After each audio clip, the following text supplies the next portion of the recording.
try to only do things that I'm totally comfortable admitting to. I'm going to turn it to Sean. Whenever I use a difficult decision, I think, it's probably religious. I have that sense of guilt, I imagine being held to account for what I'm going to do. Hand it over to you. That's what you have to learn, you know, am I prepared to take responsibility for this action? And if you're not prepared, then you shouldn't do the action. Yeah. Ready there? Let's start anytime.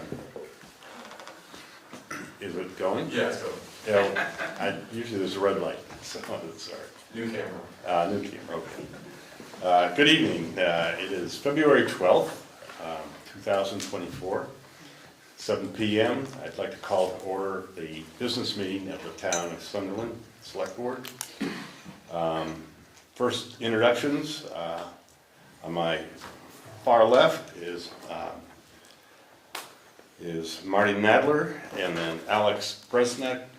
Dixie Zen's the chair. Then we have Andrew McKeever and Bruce Madison. For our board, we have Mia Smith,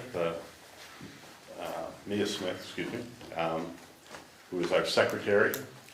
Also with us this evening is Susan Whitney, our town clerk. Mark Johnson, our road foreman. We have Todd Lawrence, our emergency management coordinator. Thank you for coming. And also we have special guests today from the Forest Service, Jess, Martina, and Sean, that are going to give us a little update on what's going on in our forest. That'd be great. So the next order of business is to approve the minutes of our previous meeting of January 22nd. Do I have a motion to accept the minutes as written? So move. I'll second. Okay, any changes, additions, corrections? If not, everyone in favor of accepting the minutes as written, say aye. Aye. All right, thank you. We have public comment. Is anybody here for public comment before we get right into the Forest Service? We're going to get you folks going right away. So, Thank you. without any more hesitation, Do we stand up? Or? yes, you can stand up. Anybody wish? Go. Whatever you like. Yes. I think I was here once before, not too, well, it's been at least a year or two, I think, but yeah, we're just representing the Green Mountain National Forest. Actually, it's called the Green Mountain and Finger Lakes National Forest. We also have a unit in Hector, New York, but for the purposes of this meeting, Okay. we're based out of the Manchester Ranger District and Manchester Center, and just wanted to go around the different, some of the different towns in the ranger. I'm the district ranger, so I oversee the office and am responsible for the management of the, essentially the southern half of the Green Mountain National Forest, which is approximately south of Route 4 down to the Massachusetts border in Pownell. Nice. Great. Just for context.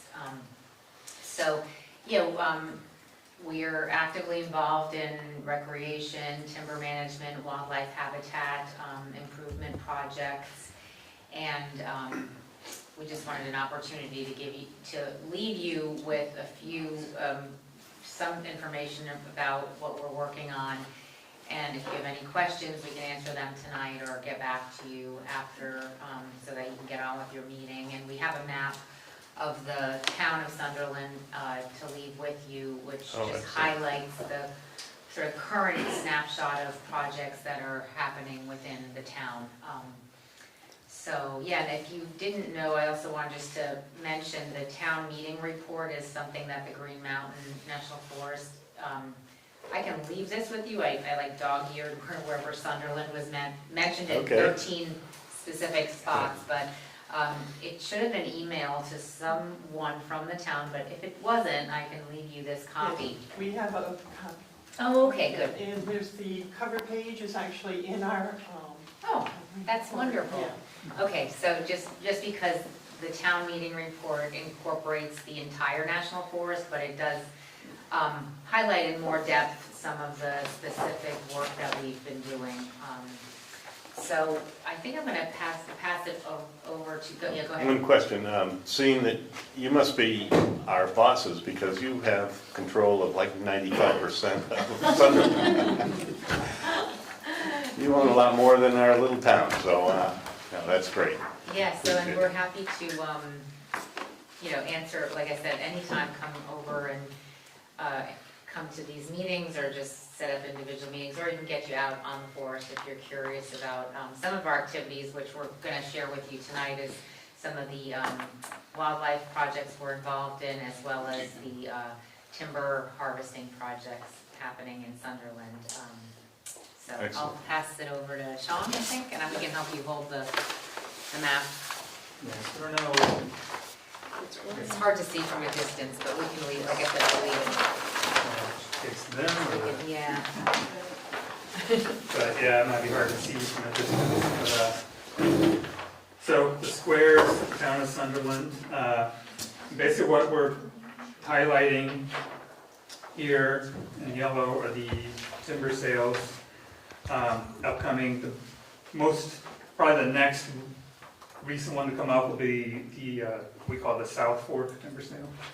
And that is part of the early successional habitat creation project, which was an environmental analysis we went through in 2019. So we're implementing projects from that.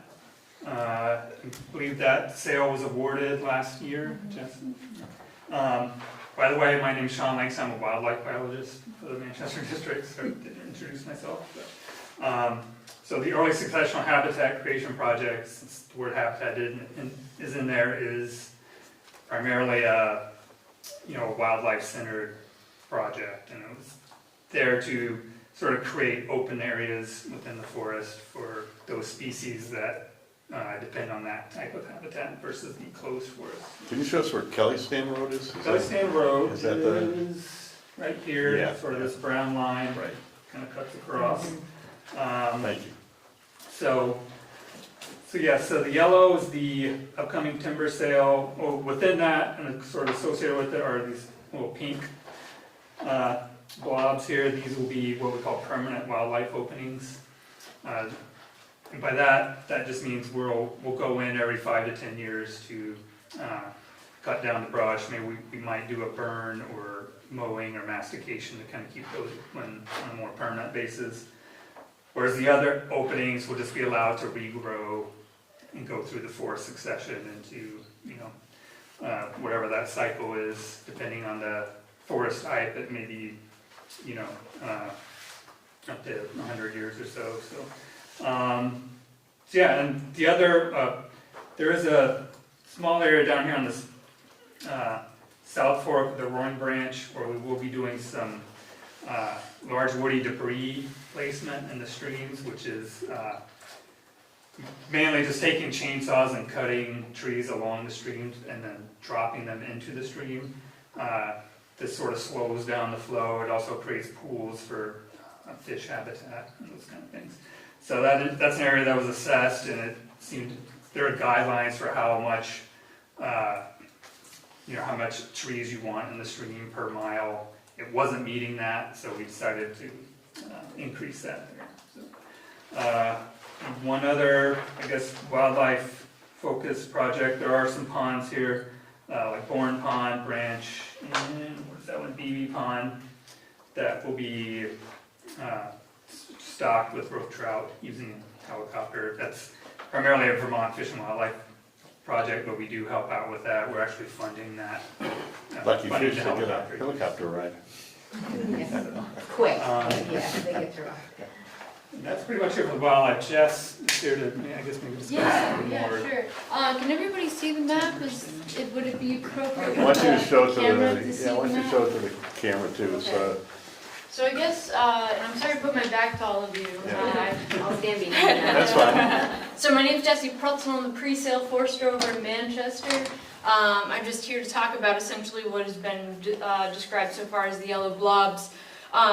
So the yellow that is on the map here is what is proposed.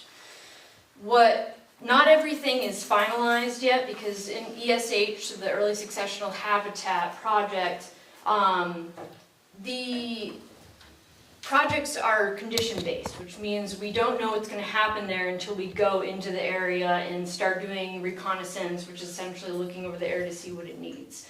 Whereas in a regular NEPA, we end up doing all that ahead of time. And it was supposed to save time and stuff like that to do it this way. So we have this project that will be going over for the next 15 years. Our goal is to treat somewhere around 1,000 acres a year. But when you treat 1,000 acres, doesn't mean every single acre is going to get cut. That's the biggest thing that I'm pointing out with the black hashing that is over the yellow. That is what's actually getting implemented. So when we point out South Fork as this whole area, only the black hashed in parts are what's actually getting treated. Most of that, with the exclusion of the pink, is going to be let to grow back. And essentially what that means is you're going to have a lot of 0 to 15-year habitat is what we're trying to create. Because on our forest plan, there's a threshold in which we would like to have on the footprint of the national forest. We haven't quite achieved that, so this project is to help us in that direction. The rest of yellow, like I mentioned, these are early successional habitat projects. We have Catamount Cobble, it's in that area. And then we also have Fayetteville, which is along the Fayetteville Brook. This bigger yellow area has just been yet to be determined what's going to happen there.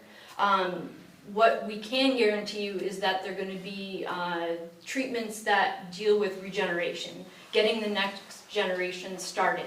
So we're going to use treatments like shelter woods and groups and patch cuts, stuff like that. There's the occasional thinning here and there, but really the goal is to open it up a little bit to provide that habitat. The emphasis was really on early successional, well, not early successional, sorry, neotropical birds. But this also benefits things like deer and bear and grouse and rabbit. All of your game birds, pretty much all of your habitat users. So with that, I just want to see if there's any questions about harvest treatments. Go ahead. When you contract out to have lumber or trees taken, is that all commercial, or is there any personal? Years ago, I remember you could, I went up in the forest and they had trees, you guys had trees marked, and they were we were able to cut those and carry them out for firewood. Right. So the way that our timber sales typically work is we have a bid process. So we advertise in the newspaper for 30 days, and then we put it out to bid. There is a like a standard price for the wood, but they can bid up, and usually the highest bidder gets the sale. What I think you're referring to is more like firewood designation areas. We don't currently, from what I know, have actual areas that are set up that are like big stretches of acreage. What we do have right now is stretches of road that we're trying to daylight, which people can buy firewood permits for, which is $10 a cord with a 2-cord limit. And we have them marked with yellow so people can fell those trees that are live still. There's also, the firewood permit also allows dead and down material to be harvested in anywhere, essentially. But you gotta make sure you're outside of a timber sale. However, if some logger buys the timber sale or even a mill, somebody of the town could potentially go to the landing and talk to the logger and be like, hey, I'd love to buy some cordwood off you, off all those tops that you have. You know, it probably costs them money to move that pole. If it's good for firewood and it's utilized at the landing, I mean, you can make that agreement, but we're not involved at that point, yeah. And that's kind of how that works. Did I answer your question? Yes, you did, thank you. Okay. Any other questions? If you need to reach any of us, I'm going to leave my card. I don't know, Martina, do you have some today? That'd be Yeah, great. we'll leave some. So if you need to get in contact with us, any questions, we're probably going to send you, I'm going to guarantee you we're going to send this map so you have a PDF version. But we're also gonna leave the paper map, Yeah. right? Yeah, so you have that to also review. Go ahead. Another question, the cobble area is like adjacent to the Orbis property? Isn't there like a bear corridor or something they call? Yeah, we tried to follow up with Jackie Como, the state bear biologist, and she didn't get back to us. I found some information about bear corridors in the ESH project, but it was more like in Dover and Wardsboro.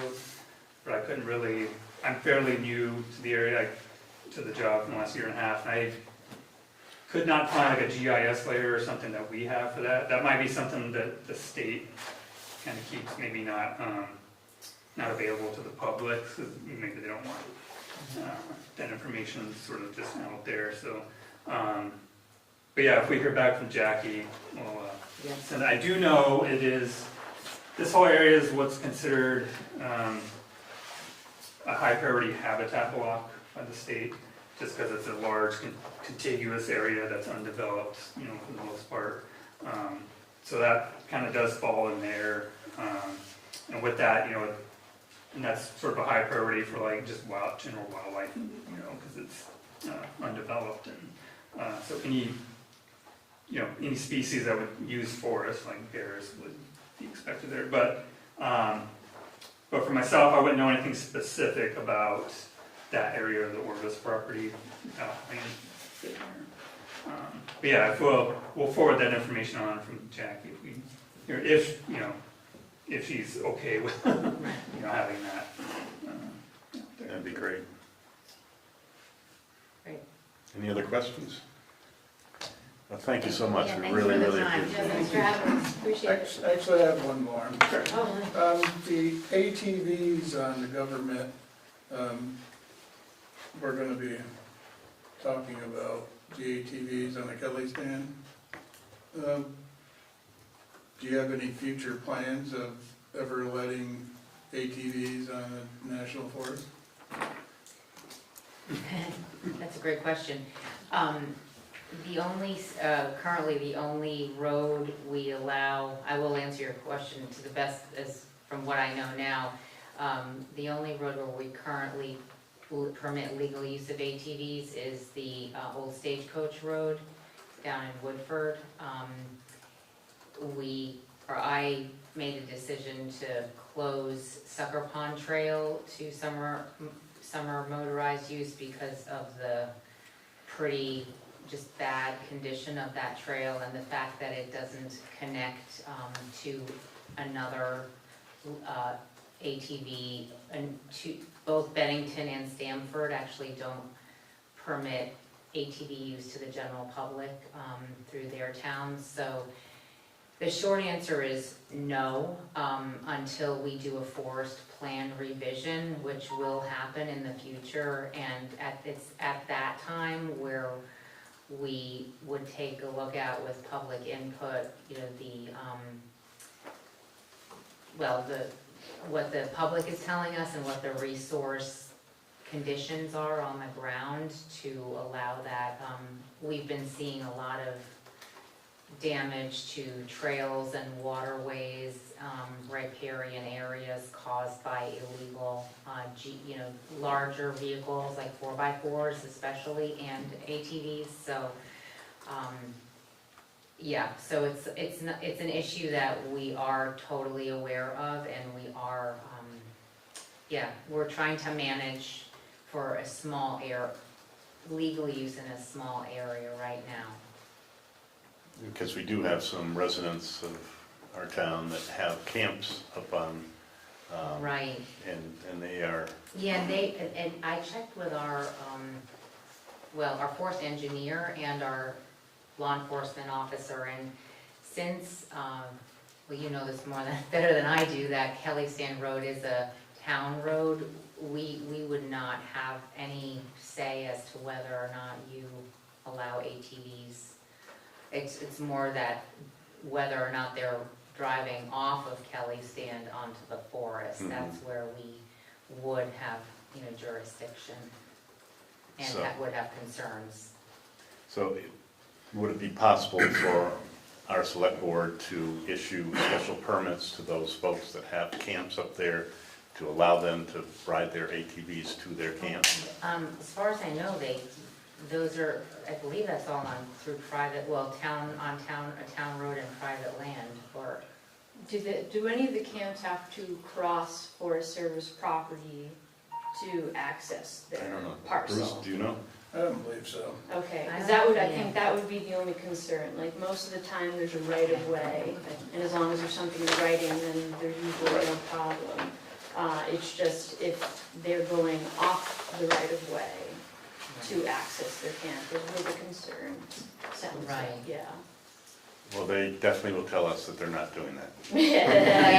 yeah, we figured. Very true. But yeah, but if, we can look more specifically into it, but when I spoke with, or we looked at a map, it looked as if the camps were not needing to cross national forest to Yeah. get there, but, yeah, like Jesse I said. believe that's the case, but, But if it isn't, then yeah, they should definitely contact our office and, we would need to work something out. okay. Yeah. Great, thank you so much. Do you have other states where there's, a lot of states have a lot of four-wheeling going through, it's a huge revenue for areas. Is there other states that the Forest Service lets ATVs on? I mean, it's pretty Yeah. common out west. Yeah, Maybe. I, Yeah, yeah, so it definitely is on, like, even some forests have, complete ATV trail systems, it just depends on, Yeah. what their management plans, I guess, call for. They've sort of allowed, again, with that Yeah. public input, when they develop the plan and stuff, so it's not across the board the same on every national forest, it's, But snowmobiles are allowed, right? yes. Right, but their impact on the resource is much different. Right, Yeah. sure, Yeah. understand. Thank you. Thank you Yeah, very you're much, that was welcome. really great. Thanks. Good job.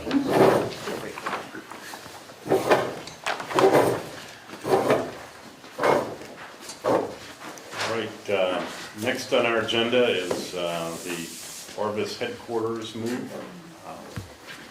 Yes, thank you for your Yeah, time. thank you.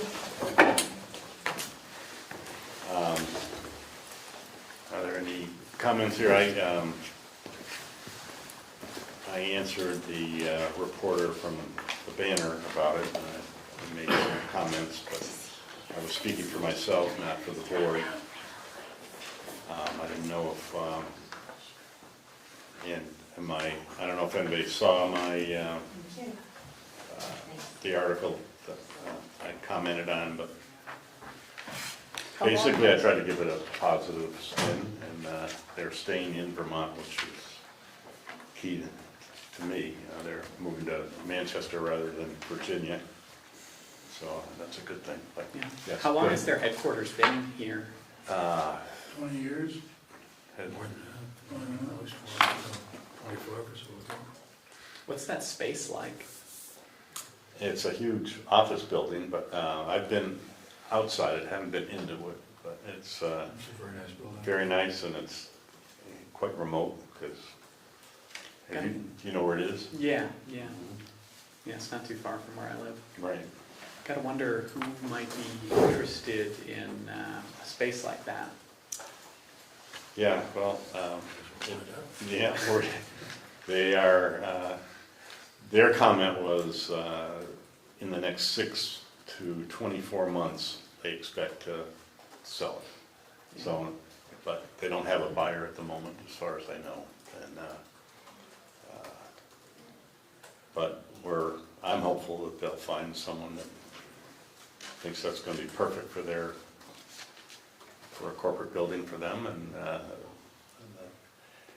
and as long as they own it, they will be paying taxes, so we won't lose that tax revenue until they sell it, and as long as they sell it to someone that's willing to pay taxes. I kind of commented that they should go to New York City. Those folks down there are buying, it would be a nice fourth home for somebody. Well, that was my one question about it, and maybe Susan, you probably can help us here. What is the How much does Orvis pay in taxes to the town of Sunderland, and how much are we talking about here, Well, dollar-wise? I mean, part of that varies, you know, obviously with the increases Inventory. in the tax rates every year. I mean, this year you're looking at probably 145,000. Okay. Maybe we should sweeten the pot and tell them if they stay, we won't charge corporate income tax.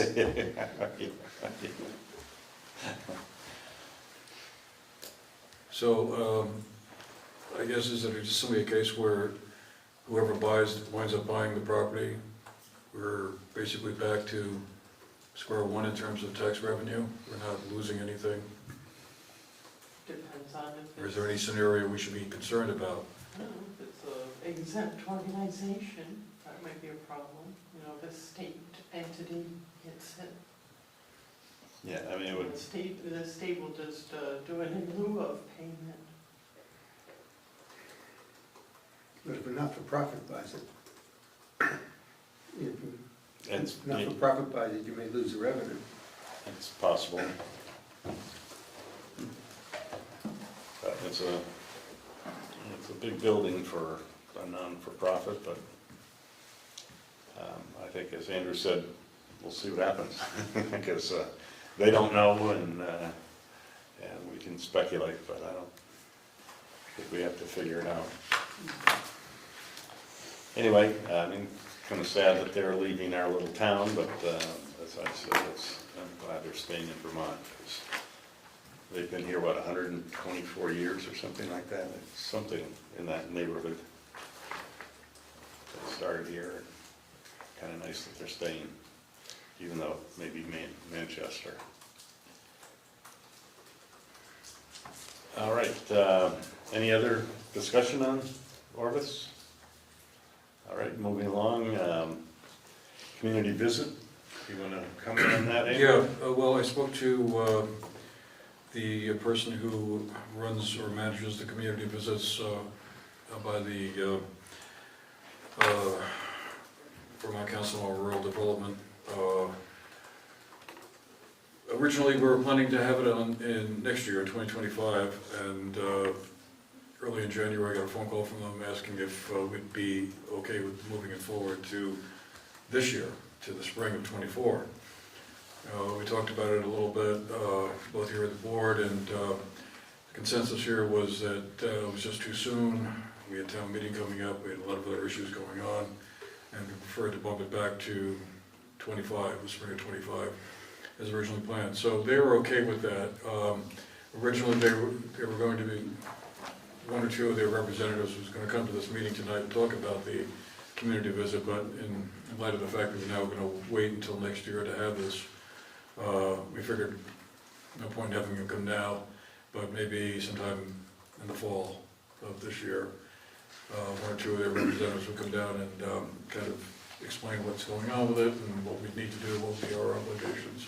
Essentially, our obligations would be to help them with a community mailing, to spread the word about the event, and then also to help work with them on the community dinner, which would be the first event of the visit. There'd be 3 or 4 community meetings altogether, and the community dinner and sort of the launch meeting would be the first thing. So we'll have to help them with that. But obviously now we have plenty of time. So, but I just wanted to let you know where that all stood at this point. And back to square one, I guess. Great. Thank you. Any other comments or questions on community visit? Pushed off for a little bit, that's good. Next on the agenda is the Sunderland Church and its possibilities, and our lawyer believes that the deed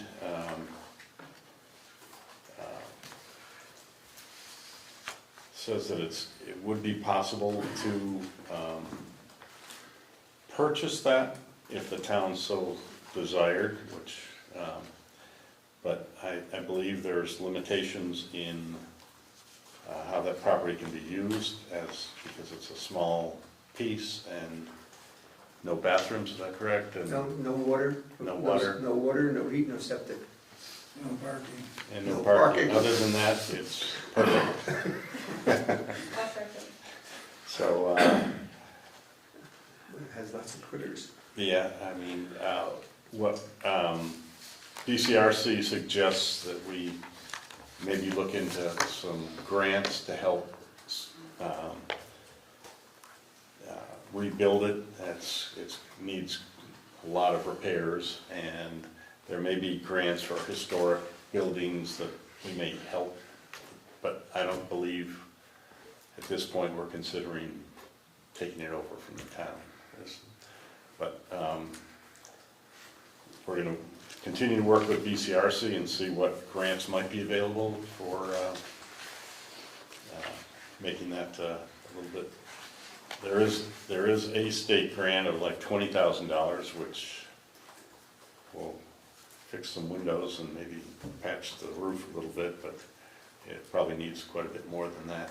But anyway, we're looking into that. Lyman Orton said that if the town moves forward in including it in the community center, town center idea, that he might be interested in making a significant donation toward repairing it or refurbishing it.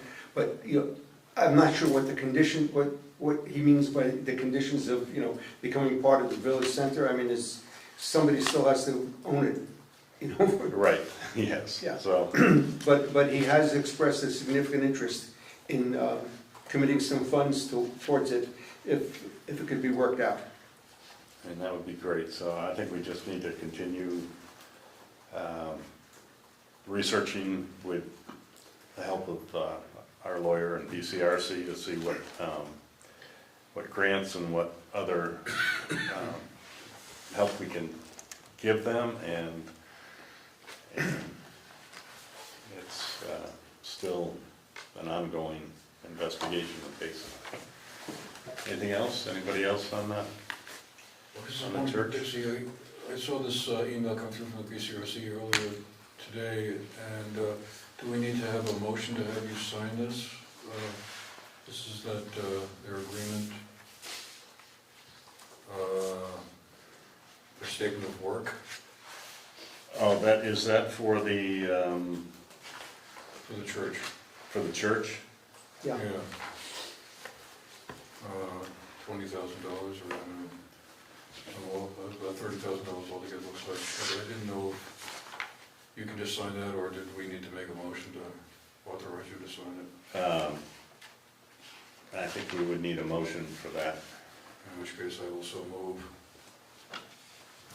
And do I have a second? A second. So this is to work with BCRC to apply for, Yeah.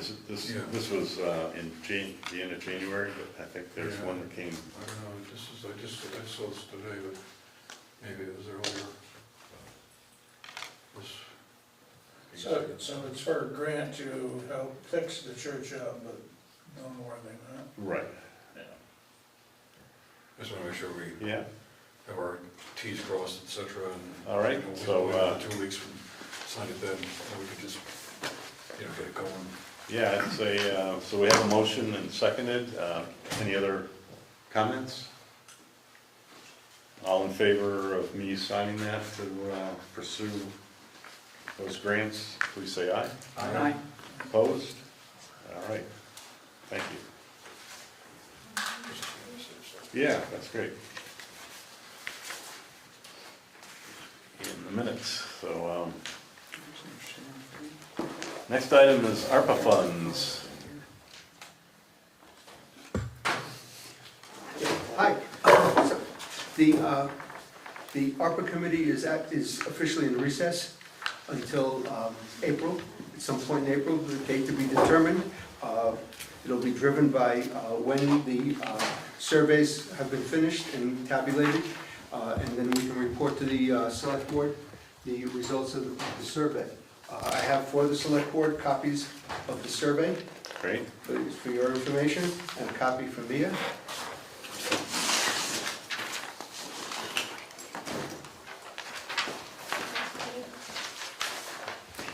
And I also have the conclusions of the ARPA committee to date and their recommendations to the select board as to the projects they feel the select board should consider, and the order in which they should be considered.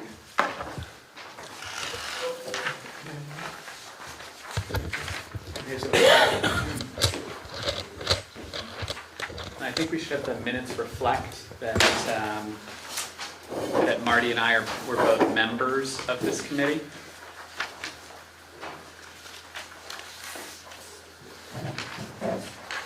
Great. If you have any questions about the survey or the recommendation, I'd be happy to answer them for you.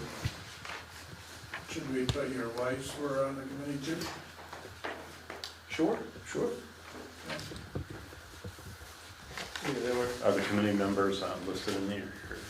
Or not? no, you're not. Okay. There were 9 members of the committee.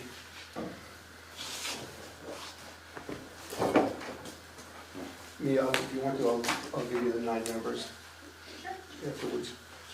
That'd be great. Okay, good job. Anything else on ARPA? Next is road liaison. I guess Mark's here tonight, so the only the discussion of the grants for the DCRC. I know that you do your own grants and pretty much decide on the ones that you want to do. Yeah, we just signed letter of intent. And that's the case we wanted to do one. But this year, we're putting in for, which we just came out this last couple of weeks, the V-Trans. For paving. So we're putting in for the paving grant, then you got a structures grant, and we also got the bicycle grant that hopefully will get done this year, because that's been dragged out long enough. So we're just trying to add another grant. And that's gonna go up to Bacon Hollow, all the way to Bacon Hollow Road, almost, the bicycle? Hopefully. Yeah. See, our prices are so old that we're in the second here. Oh, yeah. You know. So may go to McKee. Prices changing, and there was no guarantee on anything that's. Sure. Because they all said, well, we don't know when we can start, so. Right. But I mean, worst come to worst, if we're a little short, you know, we do have the road projects money if we needed to go a little extra. The paver came last week, and he hasn't gotten us the price for this year, because kind of early. Luckily, there was no snow, because other than that, he wouldn't have come, so we could look at it. Uh-huh, But yeah. hopefully he'll have a price, because what we do, like we did the last one, we'll grind plane off a couple inches, 8 or 4 feet. Yeah. But we're gonna pave 8 feet to, Nice. yeah, for the bike part. The V-Trans paving grant, we would be going, it's like 3/10 of a mile north of the town garage. And Okay. you can almost see the old paving line. From there, we're gonna, hopefully, with the price comes in, that we can get to Bacon Hollow with that. And the structure, we haven't really got Josh from A&R, get him to see which one he'd like to see us do, more so than, so get a little input from him, from natural resources. Okay, good. And we have money in those structures, the bridge money there to cover that, for the match.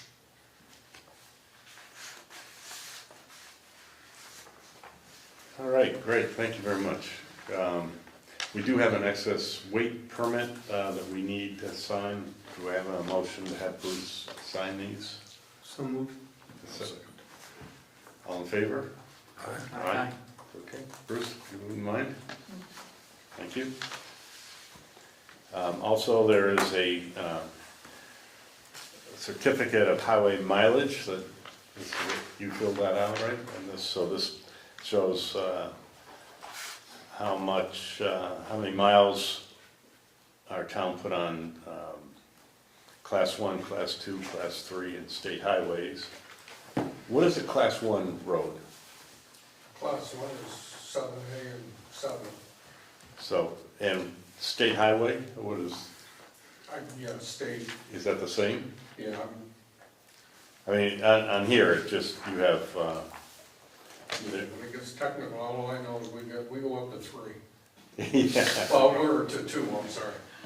Okay, anyway, these figures are submitted and do not need to be modified, so do I have a motion that we should all sign this certificate that has to be, this turns into this, you turn this into the state, or, yeah? I'll move. A second? Second. All right, all in favor? Aye. All right, we all have to sign this. If you wouldn't mind, thank you. So, Mark, the Kelly standards are class 2, so I wonder if that changes anything with the four-wheel ATVs with the state outlaw, because that was for class 4 roads.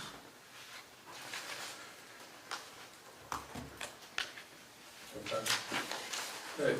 They used to be able to drive up there, and then the state changed the law. That's why the warden was here the last time. Right, It was, and he explained it more. I wasn't here. I mean, it's been in class 2 for a long time. Yeah, I think they were thinking it was different. Yeah, that's why we waited so long to repair it, maybe I call it so long, because the federal, it's under federal highway, that's why we didn't have to pay anything. They paid, that was 100%, we didn't have to go through FEMA for that, oh, wow, nice. and that's the difference. But how long it's been federal highway, it's been a long time. Also, we have a report of road, town, and bridge standards, and this is asking if we're meeting those standards, and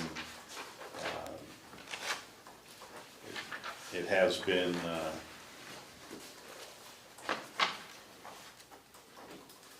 we are, according to this report, we are in compliance with all the standards, and we're asked to sign this as the board.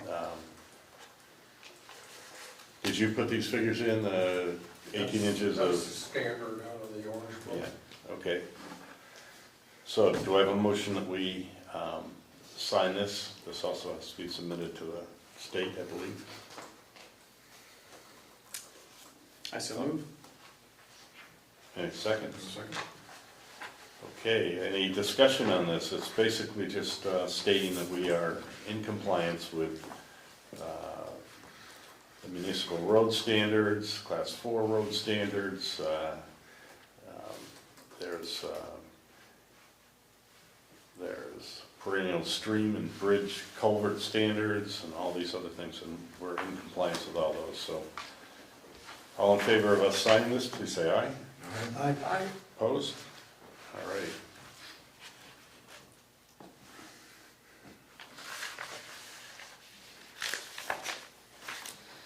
Put that back in the file. Right. Susan, what am I missing here? We have, I think that's it for the, is that it for roads and highways?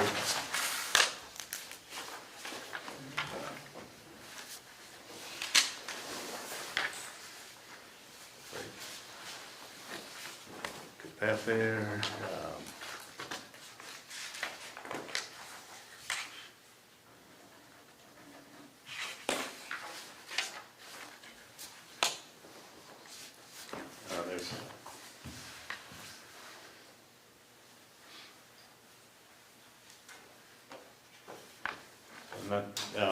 Susan, what, this annual traffic ticket payment to towns? Oh, that was just informational for you. I had contacted the judiciary department, just asking why we are not seeing the revenue that we had been seeing for the fines in the past. And basically their answer, as you see there, is that it's based on how many people pay, not the number of tickets issued, but the payments. And And as the person says there, is that it doesn't indicate that tickets aren't being issued, it just indicates that people aren't paying.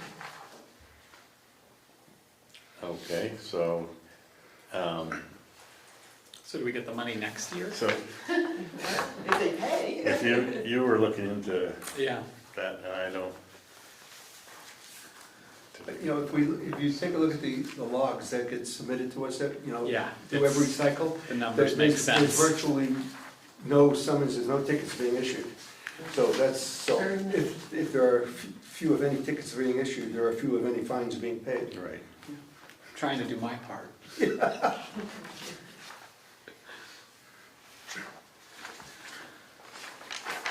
All right. Energy Committee, do you have any updates on Energy Committee? Well, not really. I guess the main thing going on at the moment is this idea of trying to do some sort of survey at town meeting. Right. And did we resolve the whole issue of that, whether or not that was okay or not, or, I mean, because there was some question about that last year or year before, or whatever. You know, anyone, to me, it seems like, well, I've seen that at countless town meetings over the years, but Wouldn't the revenue for that go to the I state? don't know if we had some rule about that here. Susan, do you know about I'm not sure. surveys at town meeting? Depends on the law. I think if you're doing it outside of the actual voting room, If they cite it'd the probably law. be okay. So So do it like the the law entrance that, there maybe. So it'd be okay to have like a table in the hallway leading into the room? So if they cite Okay. a, I mean, 'cause I've seen Just that. to be sure, but. a traffic ordinance from the You know, the municipality. main rule is you don't want as reason anything for the violation, interfering They cite from the statute actual that polling. specifically Right. gives the municipality Okay. that authority, Well then, and then the revenue goes to just the wanted to be sure municipality. about that, you know, So so. if, Yeah, that's good. if they're using the state speed limit, And then the next meeting of the committee is gonna be on February the town has 28th. the ability to set an ordinance It'll be on Zoom if anybody wants to that would echo that, join in. so that So enforcement. we'll be discussing tickets based on the some of the municipality ideas for ordinance, give projects, money to the municipality. things to But focus on unless they do in that 2024. specifically, Okay, or unless the ticket's written in Where that can the statute, Zoom link be found? goes to the state. Would that be on the town website? It's on the Take it pretty hard, so. agenda. on the agenda for the The energy. You usually That's the put it state on. limit on like 7A. We would have to request from the, all right, I think we'd have to request a specific body. moving along here, we have, there's, other than what we've discussed with That statute, Um, the state. the church, I do not have any other information from BCRC at this point. So the state- Anybody else have any information? And the solid waste program is, there's no new updates on that at this point. Moving along to old business, the Welcome to Sunderland sign. Andrew did a nice video for those of you on GNet. We presented the 25 students that drew up signs from the elementary school. They were all given a certificate and a little gift certificate to the bookstore for their participation. We told them that all their ideas will be merged together and we'll come up with a sign that we'll be hopefully putting up maybe this spring or this summer. We still don't have a final design for a sign yet, and that's something that we're going to need to to work on, so. But I encourage anyone to go online and look at the GNet that Andrew did such a good job with, so. Marty helped with that too, so it was, appreciated your help there. Okay, new business. Is there, Actually, I'm an old business one, okay, the Sunderland properties, have we, anything going on with getting them their deed back? Susan, has anyone contacted, Nobody's I- talked to me. I had a call into Merle about it, and she sent an update a while back, and and she was still working on something, but I had a call into her today, and she did not get back to me, so we'll put that on the agenda for next time. Let's see, because it would be nice if we could turn that property back to the original owners. Before April 1st would be nice. Pardon me? Before April 1st would be nice, 'cause that's when the grand list is frozen. Okay.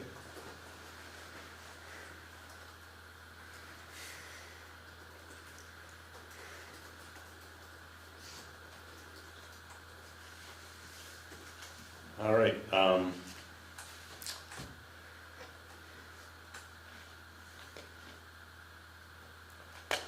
anything else,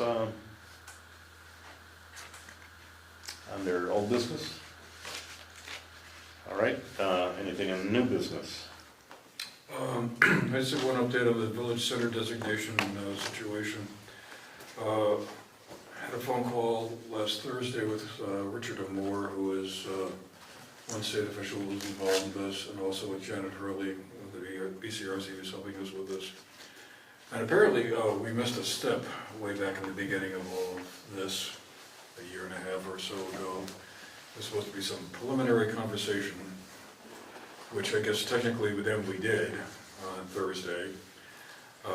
So all of the work we've done up to this point, or the various boxes that have been checked off are still valid. It's nothing we're back to square one or starting over. But there were some observations. This Mr. O'Moore, I asked Janet earlier to sort of summarize the conversation in an email, which he sent to me. I'll just read from the email. So I think this is the main new information here. The size of the proposed village center designation, so that'll be slightly smaller than what we were originally thinking of, which had more territory on 7A going north towards the Manchester town line. It would allow expansion of the smaller configuration at a later date. An application for such an expansion would be as an amendment to the original designation. It would not be as we were originally thinking of later on down the road. I mean, this would not be something that would happen, I don't think, this year. From my sense of the conversation we had, apparently around the house is iconic anchors for the Sunderland community, also to discuss the effort to convert the church into a public asset as a community gathering space. So what we need to do, in fact, I was asking her, well, Janet, could you do that? And we'll put it in the mail. But she says, I would want select board buy-in on the new ideas, basically focus on the church as a community anchor and establishing town meeting. So we have a little time and one more meeting in between now and then to kind of revise the letter, which I guess thing, but that's where we're at. You know, we don't want to make anything too easy. That's my primary takeaway from all of this. Please, yes. You can email me a copy of the letter, and we can work on it perhaps at our next meeting on, when was it, February 26th? I thought the size and location were something that BCRC had. Several years ago presented to us, and but I don't think then the proposal we have from BCRC at this point. I don't remember designating a specific area insofar as, I thought that was just about the extent of our input. I thought someone had come to us with an initial idea, and then we added on the cemetery. Ducks and the former basketball building, I mean, I think the rendering I saw did cover that much, but I don't believe that this language covers that far. So, what you understand? yeah. It's the old basket barn. So I think what we need to do is get the letter from BCRC describing, need to review that at our next board meeting. And then maybe we can approve that and submit that before the March 4th or whatever. Yeah. That's all I got now. Yeah. Do you, I don't have a copy of the map, but anything else on Village Center? All right. There is a designated $750 to work on this project. This is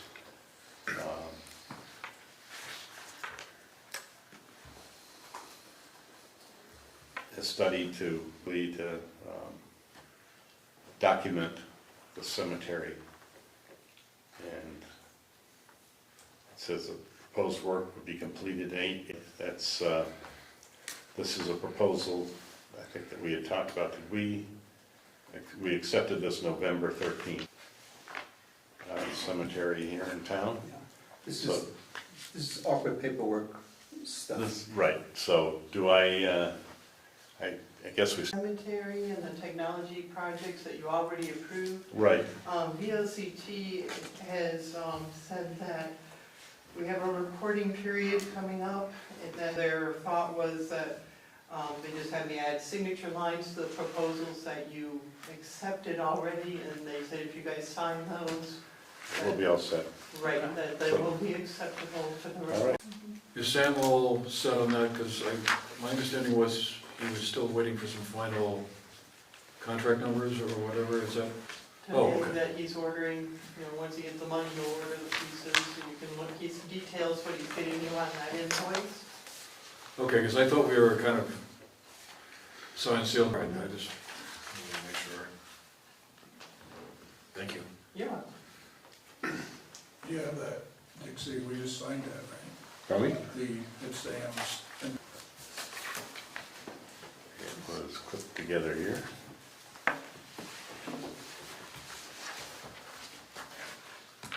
Big stack. Big stack. All right, we do have a note from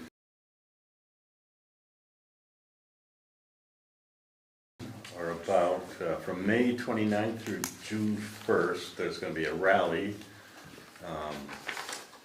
called the Americade, a bunch of motorcycles. And so if you hear a bunch of There's a chance motorcycles, for that they're ticket just revenue. coming to look at our beautiful bridge. Hand out fix-it Fix tickets it, for the what if it's all exhaust. Yeah. Excessive noise. Yeah.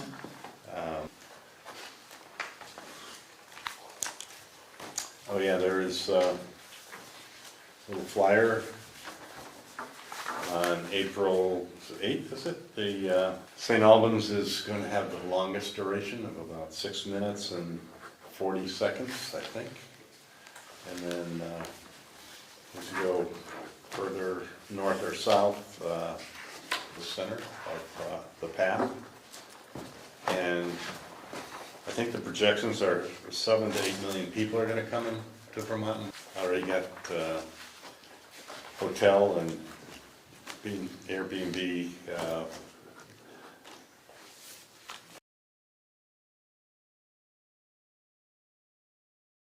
It is going to be passing through about 3:30 or somewhere in that time frame. So I think Vermont, but it's going to be in 2074.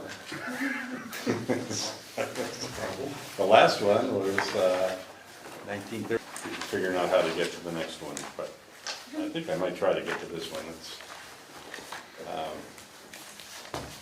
majored in space technology.